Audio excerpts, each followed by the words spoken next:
In today's video, I'm playing Planet Coaster. In today's video, we're going to be doing the last episode where we actually add something new. So we're doing an intamin mega coaster. This will be the big coaster for the park. While it is technically not the tallest, the intamin impulse is taller by like 10 or 20 feet. This is a lot more bigger than an intamin impulse though. So, we got cable lift hill.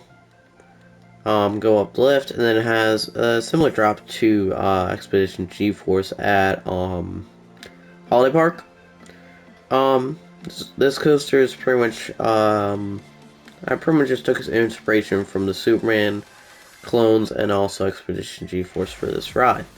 So then it goes into two airtime hills, and then we go into an overbanked, and then another airtime hill, and then a nice slow to the ground curve that I took inspiration from Millennium Force.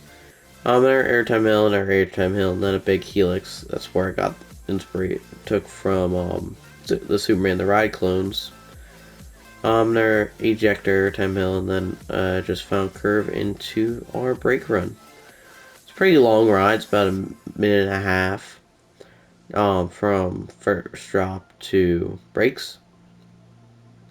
And along with that, we do have our pendulum ride.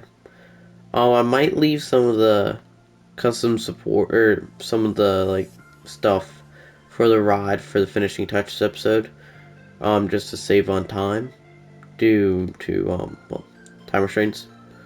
But yeah, and then or actually no, I'll leave because I'm gonna put in a little office building for the park right here to block the maintenance area, and also just to fill in this little plot here. And parks do that. Dorney has their office building literally right inside the park. If you know where it is, it's right near Demon Drop, basically right across the river from it, and right across from the staff entrance. But so I'll put that in there. But that's not only for the finishing touches episode. This episode we're just going to handle the stuff with the coaster and also the pendulum ride. But I'll leave out y'all to show you the final product, and I'll do what am I saying? I'll be able to show the final product, and I'll see you in just a little bit. Okay, so I finished the build for the most part. I'll talk. I didn't do the donut fencing along the corner here. This I'm gonna leave for the next episode, just because that's when we're gonna do the main maintenance area for the whole park. That'll be the finishing touches episode 2, and so I just want to see how this whole area will be developed, because this will be where our main maintenance area will go. It ain't gonna be anything too huge or a whole lot with this park in terms of rides, but still want to do that. But let's start over at a pendulum ride. I did just rip off Steer Point and named it Max Air, even with the X made larger. But the sign I think turned out pretty nice. But here it is. Purchase planners to get rid of a lot of the pad, because I guess I'll use this, and there will be this access for the ride out, and it just swings nicely over the pathway. Then coming over to our intamin mega coaster, and we have a name for it, Flight of the Phoenix. I was just kind of looking through names of intamin mega coasters, and I looked at B&M Hypers. And there's one in China called Flight of the Eagle or Himalaya. I don't know, it's the one that has a crazy lighting package. But I pretty much took inspiration from that, and then I eventually found the Phoenix. Magic color scheme. Originally I didn't really like how this sign turned out, but now I actually love it. It's definitely a nice little sign. It isn't exactly particularly detailed, but definitely looks nice. And then here's what it looks like at night. I did add in special lighting to make it nice and illuminated, and we also have backlighting on it too. And then this little fence in front of it, in front of the light here, just to protect it from people on the path. Our queue here, got just 2 cowl pins. Then I put queue covers and some lighting over here for both of them. Purposely made it to where they went over. Love the design of this queue. Terms of the queue covers, and then I pretty much just ripped off Goliath at Six Flags Over Georgia and their station design with this one. I just took the support pillars and put them here, and then I made it to where they were halfway inside the station, halfway out, and then I just took our balcony fence and put it in there like I did for multiple rides. I did one for that for the Impulse, and also the Florida Coaster, and also its maintenance shed for the Florida Coaster too. So I did that all along there. This is again a custom fence for the queue, so I can get these nice angles.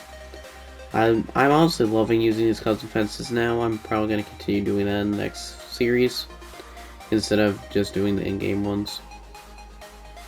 But we also have a place for loose articles. I didn't put in a sign in here, but I would probably have some sort of sign on like the wall right here for loose articles. Maybe it wouldn't be anything too big, but I'm just gonna leave it like this. I honestly like how it turned out.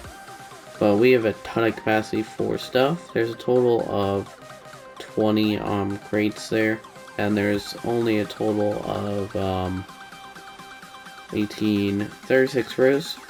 So that's a pretty good amount, and these are pretty big. So coming to our exit here, ramp, photos, 9 rows. So I just decided to do 3 screens, 3 rows per screen. That, and then we come out to our exit.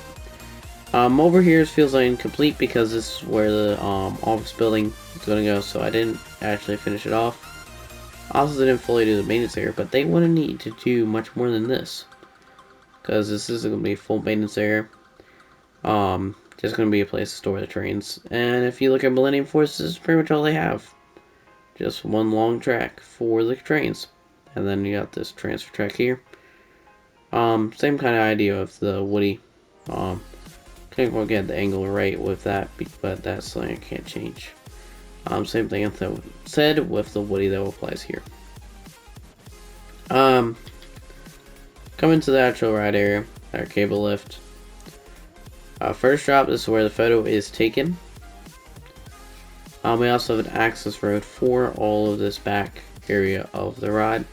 I wouldn't need an access road for over here because you're right inside the park, basically.